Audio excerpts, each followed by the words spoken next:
বাংলাদেশের ইলিশ ছাড়া ভারতের পহেলা বৈশাখ যেন রবীন্দ্রসঙ্গীতহীন রবীন্দ্র জয়ন্তী, যেন শরতের আকাশে নেই মেঘের খেলা। হাসিনার শাসন আমলে প্রতিবছর বর্ষবরণের আগেই পশ্চিমবঙ্গে ইলিশের সুবাস ছড়িয়ে পড়ত, কিন্তু এবার সেই সেতুতে দেখা দিয়েছে ফাটল। বাংলাদেশের নতুন অন্তর্বর্তী সরকারের সিদ্ধান্ত অনুযায়ী এবার পহেলা বৈশাখে ভারতে ইলিশ রপ্তানি হয়নি। এতে করে মোদির দেশকে কাটাতে হয়েছে ইলিশবিহীন ঈদ, আর এতেই ভারতের রাজনৈতিক মঞ্চে উত্তেজনা ছড়িয়ে পড়েছে।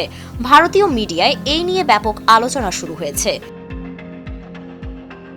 ইউনূস সরকার বলছে দেশের অভ্যন্তরীণ চাহিদা এবং ইলিশের প্রজনন মৌসুমে মাছের উপর অতিরিক্ত চাপ এড়াতেই এই সিদ্ধান্ত, কিন্তু পশ্চিমবঙ্গের রাজনীতিকদের মাঝে ছড়িয়ে পড়েছে ইলিশ অভাব সিনড্রোম। মমতা বন্দ্যোপাধ্যায় অন্তর্বর্তী সরকারের সিদ্ধান্তকে বলছেন একপেশে মনোভাব, অথচ তিনিই প্রতি বছর বলেন হাওর বাজারে প্রচুর ইলিশ রয়েছে। বাংলাদেশের রাজনৈতিক পট পরিবর্তনে অন্তর্বর্তী সরকারের দায়িত্ব নেওয়ার পর ঘোষণা দেওয়া হয় এবার ভারতে ইলিশ রপ্তানি করা হবে না। তবে ভারত বলেছিল দুই দেশের বন্ধুত্বের খাতিরে ইলিশ রপ্তানির এই ধারা অব্যাহত রাখা প্রয়োজন। ভারতের পররাষ্ট্র মন্ত্রণালয় ইতোমধ্যে বাংলাদেশকে সিদ্ধান্ত পুনর্বিবেচনার অনুরোধ জানিয়েছে।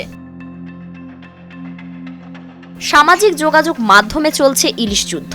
অন্যদিকে ভারতের কিছু জনপ্রিয় সংবাদ মাধ্যমে শিরোনাম হয়েছে ইলিশ ছাড়া বর্ষবরণ, বাংলাদেশ কি বার্তা দিচ্ছে মোদিকে। ইলিশকে কেন্দ্র করে এই বিতর্ক এখন আর কেবল অনুষ্ঠানের মধ্যে সীমাবদ্ধ নেই, এটি রূপ নিয়েছে এক কূটনৈতিক যুদ্ধে।